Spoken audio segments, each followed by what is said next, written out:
बर्फी तर तुम्ही भरपूर प्रकारच्या खाल्ल्या असतील, पण व्हाईट चॉकलेटची ड्रायफ्रूट्स घालून बनवलेली बर्फी कधी खाल्लेली आहे का? नसेल खाल्ली तर ही रेसिपी खास तुमच्यासाठी आहे. अगदी 20 मिनिटामध्ये पटकन बनून तयार होते, मस्त होते, सॉफ्ट होते आणि ही बर्फी सगळ्यांचीच फेवरेट आहे. लहान मुलांची तर ऑल टाईम फेवरेट आहे.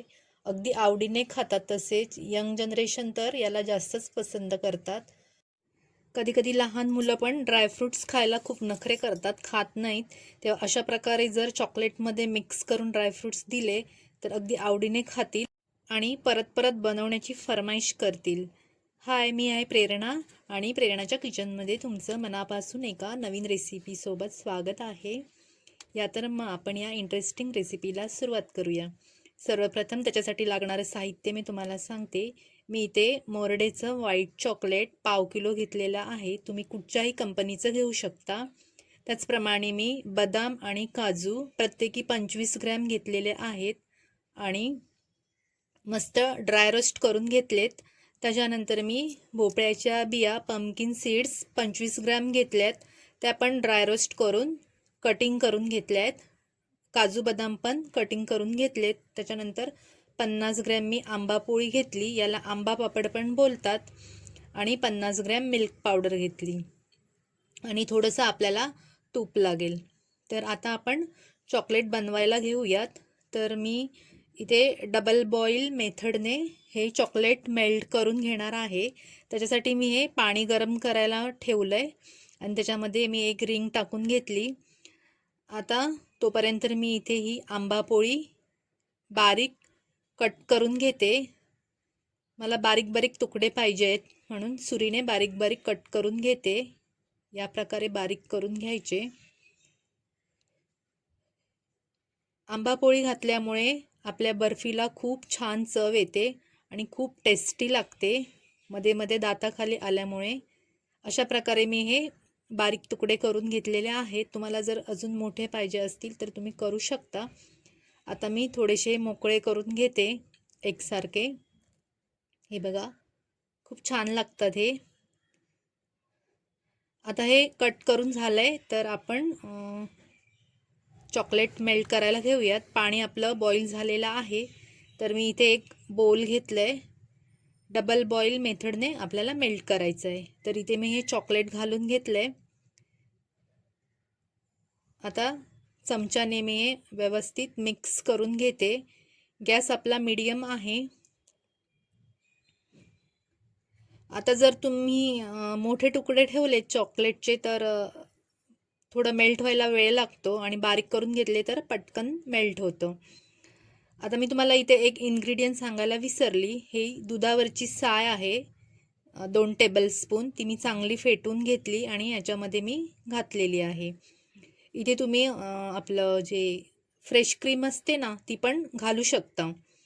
तर मी इथे दुधावरची साय घेतली. थोडंसं चॉकलेट मेल्ट झाल्यावर मी घातली. आता हे व्यवस्थित आपल्याला एकसारखं ढवळून घ्यायचं आहे, कारण अर्धवट मेल्ट झालेलं आहे. आपल्याला पूर्णपणे हे चॉकलेट मेल्ट करून घ्यायचं आहे. इथे तुम्ही डार्क कंपाऊंडचा पण वापर करू शकता, डार्क चॉकलेटचा. त्याच्यामध्ये पण हे ड्रायफ्रूट्स चांगले लागतात.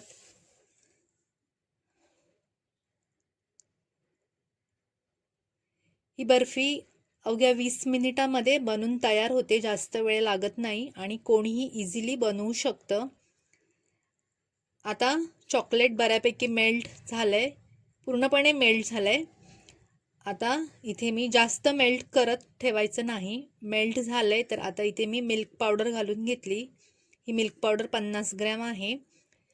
मिल्क पावडर घातल्यावर थोडंसं मिश्रण बघा घट्ट झालंय. आता हे सतत आपल्याला ढवळायचं आहे. मिल्क पावडर घातल्यामुळे याला खूप छान चव येते. मिल्क पावडर याच्यामध्ये घातलीच पाहिजे. आता हे व्यवस्थित मी ढवळून घेते. थोडंसं हे मिश्रण बघा घट्ट झालंय, त्याच्यामुळे भांड्याचं मिश्रण थोडं थोडं असं चमच्याच्या साहाय्याने काढून घ्यायचं. त्याच्यानंतर मी हे रोस्ट केलेले ड्रायफ्रूट्स घालते. इथे तुम्ही अजून जर तुम्हाला कुठचे ड्रायफ्रुट्स पाहिजे असतील तर घालू शकता. छानपैकी कट करून घ्यायचे. तर ते पण मी घालून घेतले तिथे.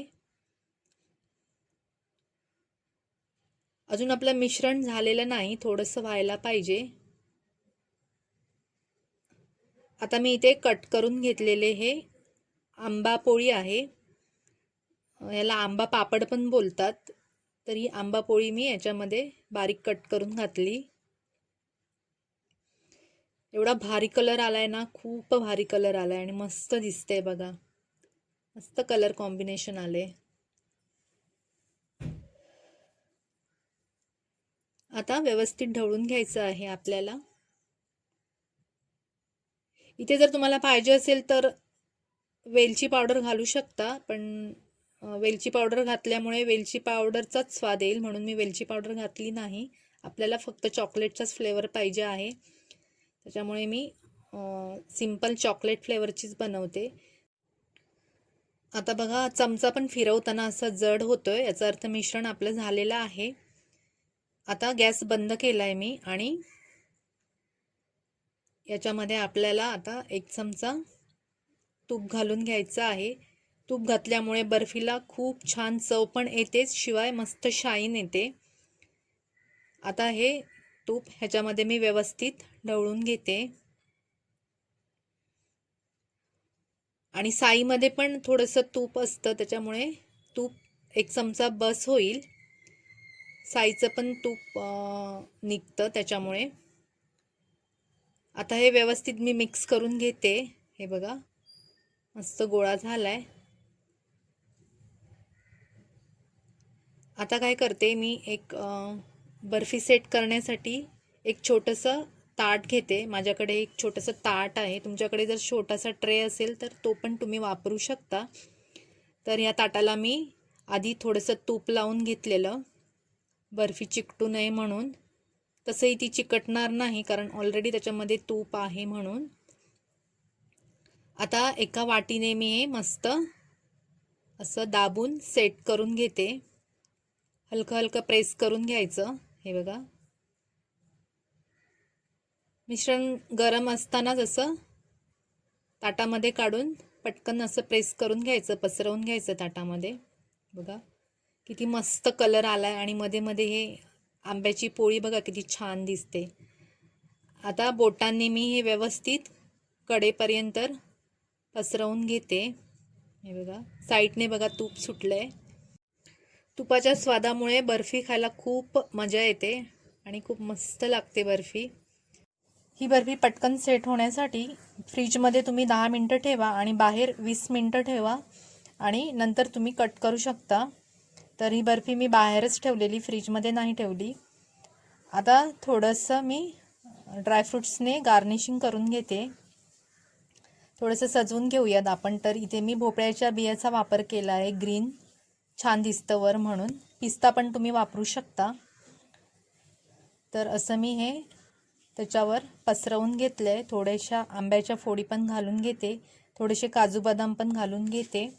तर अशा प्रकारे आपली स्वादिष्ट आणि डिलिशियस चॉकलेट ड्रायफ्रुट्स बर्फी तयार झाली आहे. दिसायला खूप भारी दिसते, खायला तर त्यापेक्षाही सुंदर आहे. आजची माझी रेसिपी तुम्हाला कशी वाटली कमेंट्स करून नक्की सांगा. तुम्ही पण ही चॉकलेट बर्फी घरी ट्राय करा. तसेच व्हिडिओला लाईक करा, शेअर करा, चॅनलला सबस्क्राईब करा.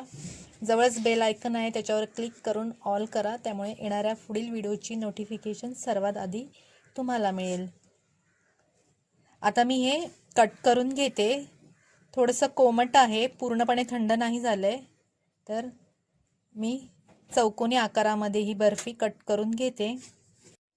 ही बर्फी तुम्ही बाहेर ठेवून 4 दिवस खाऊ शकता आणि फ्रीजमध्ये 8 ते 10 दिवस ठेवून खाऊ शकता. तर तुम्ही जरूर ही रेसिपी एकदा करा आणि तुमच्या मुलांना द्या, त्यांना खूप आवडेल. ही बर्फी आपण कधीही बनवून खाऊ शकतो किंवा सणासुदीला पण करू शकतो. तर अवश्य तुम्ही ही बर्फी करून बघा, खूप छान लागते. तर फॅमिली किंवा फ्रेंड्स सर्कलमध्ये आपण अशी बर्फी बनवून त्यांना गिफ्ट देऊन खुश करू शकतो. बाहेरची बनावट नकली मिठाई खाण्यापेक्षा किंवा बर्फ्या खाण्यापेक्षा असं घरात काहीतरी मजेदार मस्त बनवून खायचं. स्वतः पण खुश आणि खाणारे पण खुश, सगळेच तुमची तारीफ करतील. तर नक्की ही रेसिपी तुम्ही घरी ट्राय करा, खूप मस्त होते. हे थोडंसं कोमट होतं आणि मी कट करत होती, त्याच्यामुळे कट करायला मला थोडासा वेळ गेला. एकदम ड्राय झाल्यावर कट केलं तर पटकन कट होईल. तर माझी ही रेसिपी कशी वाटली नक्की तुम्ही सांगा. रेसिपी पाहिल्याबद्दल खरंच मी तुमची मनापासून आभारी आहे. Thank you so much.